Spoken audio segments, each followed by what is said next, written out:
Conor McGregor's still under contract with the UFC, but would you be open to a super fight with Mike Perry for the King of Violence title? Yeah, write the check, baby. Let's go. I saw Eddie Alvarez wobble him up. I feel like he's got the power. Very scary, very dangerous, but I'm a dangerous dude. I came into someone's hometown, made it happen, sold the crowd out. I'm that fucking dude. So, yeah, bring the check, bro, because I mean, I took a pay cut to get here and then went out there, did my thing tonight. I've seen Perry's boxing. He's a very scary dude power-wise. And like I told Eddie, I got power too, and I'm going to hit you a lot more often, and I ain't fucking dumb. I ain't just going to just straight up. I got head movement. I got skills to pay the bills, and yeah, write the check. We'll see what happens. And, hey, he was doubting me too, man, so silence him the fuck up.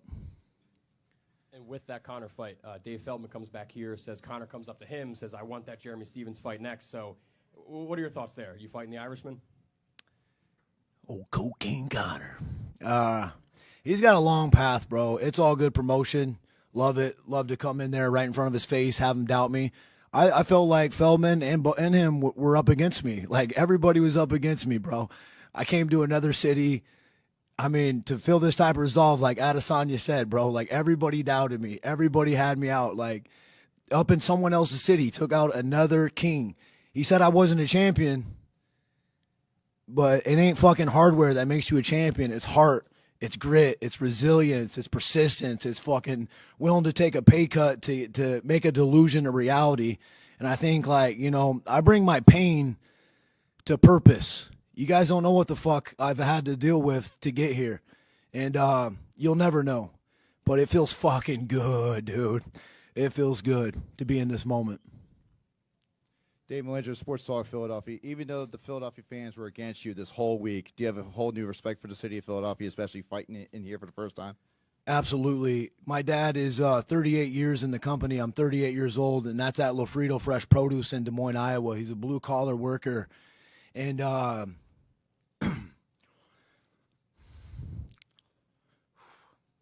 dedicated this fight to him. My dad's worked his ass off. He let me do sports. I didn't have to get a job. He always let me do sports. He's just, one thing I know about my dad and I love about him is he delivers produce. And one time they gave him a pay raise and they put him in a suit and tie and put him in the office. And people out in his route was like, hey, if we don't get Jerry back, we don't want to do business with you. And my dad hated it. He got the pay raise. He hated it. And he has to go back so that he could deliver produce. I mean, my dad is an older guy, man, and he still looks good, and he's out there doing it. And he told me, he goes, I love it. I love being out there. I love the people. So I took that, what my dad gave me, and I'm doing something I love today. Since I was 16, I've been fighting. I put clothes and cleats on my kids' back.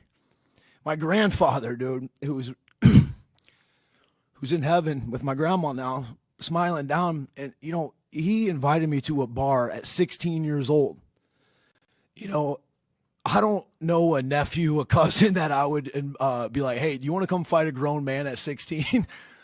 I mean, my grandpa believed in me. See, I mean, I grew up because my mom had a drug problem, and, I grew up in their household. He's seen me fight on the street. He's seen me literally struggle. I got a friend here, Corey Simpson, who I've been friends with since second grade.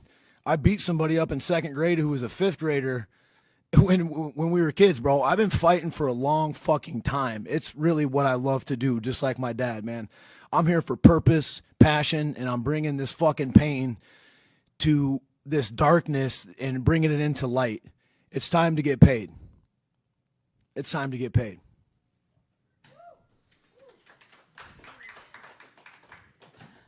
You came into this weekend as a major villain. Do you hope to bring bare knuckle fighting to your hometown so you can prove to your hometown that you're the greatest?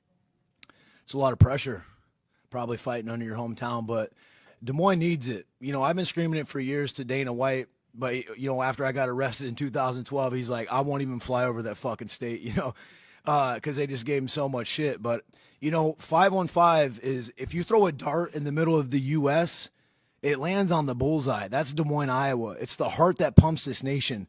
Blue-collar workers, just like Philadelphia. I have a lot of respect for Philadelphia, but I mean, if this time of year, this moment when it's cold, like all the beer drinking goons, like they want to see it. We sold the crowd out tonight, so I'm pretty sure that Iowa's got my back. We would love to come to Iowa. And you don't know about these Midwest monsters over there, man. They can fight. Like I said, man, I was 16, and I've been fighting. So Des Moines needs this. Let's go. Congratulations on your win tonight, sir. Very hostile crowd that you were coming into the arena. Positive or negative, how does that affect your performance when you're pretty much up against 18,000 people? I've been doubted and counted out my whole life. Went to a lot of different elementary schools. I had to wrestle off. I had to play baseball. Kids were cheering for the other guy because I was a new kid. I earned my way in sports. Like I was born, bred, and built for this moment. I knew coming in here, booing, all that, like that had no effect on me. I actually relish in it. And if you actually look back at all the press conference, I never stepped outside the box. I never stepped outside of character. I'm authentically being me, raw dog style, the true heathen. And I was able to just bring my authenticity and bring it to light. So it feels great, and to pull the strings like that. And you know what? I'm going to call someone out. Those Lions in Philadelphia, they were by your boy, Mr. Feldman. He was telling me, like, hey, man, you got to just get up in these crowd, dude. Just tell him all this stuff. So, I had no emotional attachment, to it. So there I go, just pulling some strings and getting everybody's reaction. It felt good, to look back and see like a Conor McGregor style, just being a villain, being an absolute terror. Everybody's like, man, I'm going to kill that fucking guy. And he's over there like, ah, ah, ah, ah. And he's making money. And, I watched the Vince McMahon stuff, like life experience. Like this whole moment was absolutely beautiful. And I fucking played it just perfect. It was awesome. Liam Segarian here from Philly Sports Network in Metro Philadelphia. Jeremy, first off, congratulations. Can you just explain what it feels like to suck the air out of a completely hostile crowd? I wasn't fighting the crowd. I sucked the life and fucking just broke a man, the underground king, their stallion, their king, right? I took him out. I wasn't fighting the crowd.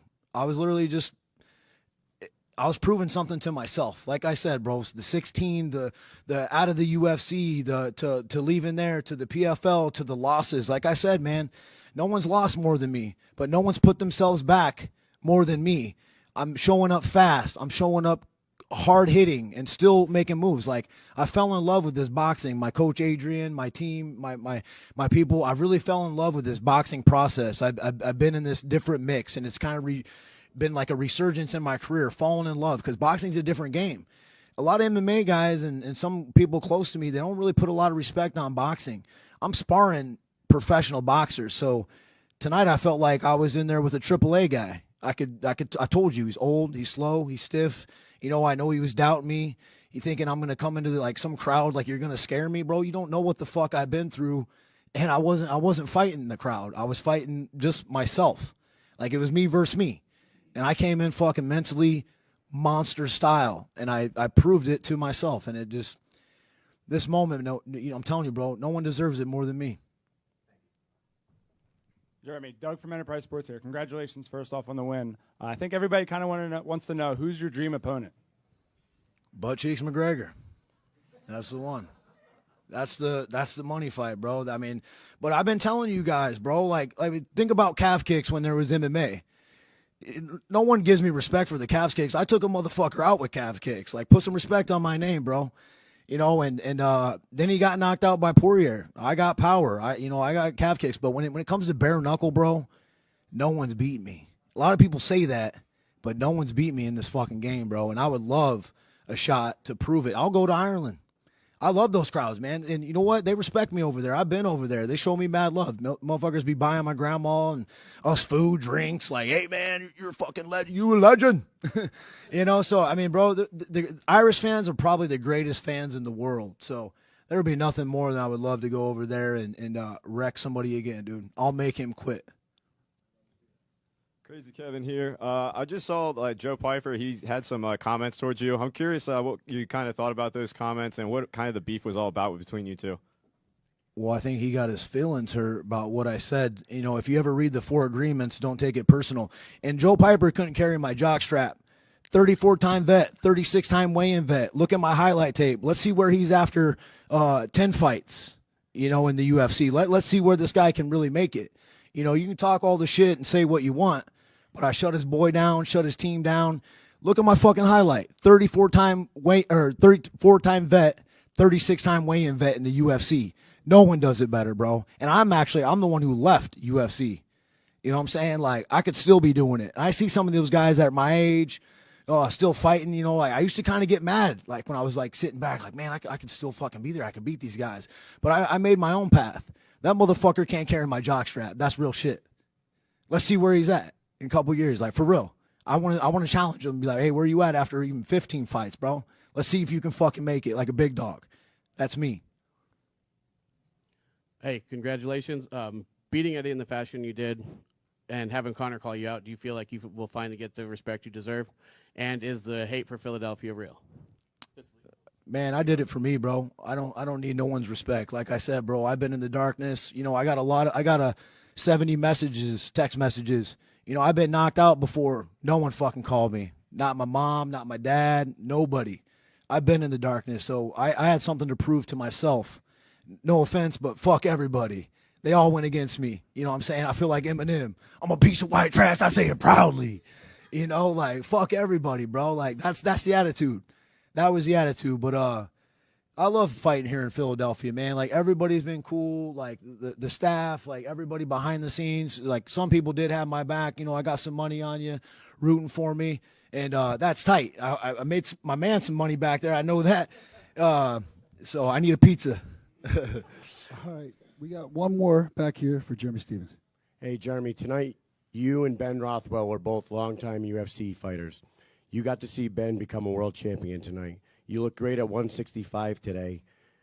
The Conor fight obviously is the one you want, but realistically, would you like to become a world champion in the 55 or the 65-pound division in this company? I'm not worried about a belt. Those guys, they don't have a name. They couldn't carry my jockstrap like Piper, bro. They no name. Like, I would be the name. I'm a prize fighter. Like, I've taken pay cuts. I want the biggest fucking bag. No one knows my struggle, what I've had to do to get here. I don't want to fight fucking nobodies. And to me, those champions are nobodies. Champion is, like, a lot of people think it's just hardware.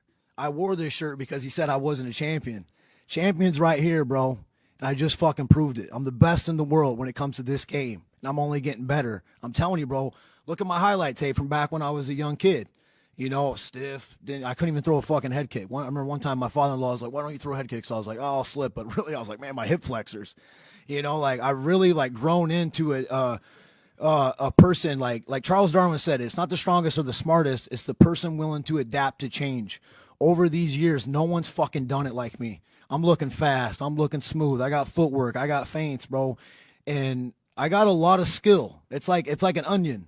I got a lot of skill that you got to get past to even get to my will. And if you get to my will, I will fucking break you. And like, I've broken 3 men in this bare knuckle game, bro. There's no one better. Ladies and gentlemen, give it up for Jeremy Lohian.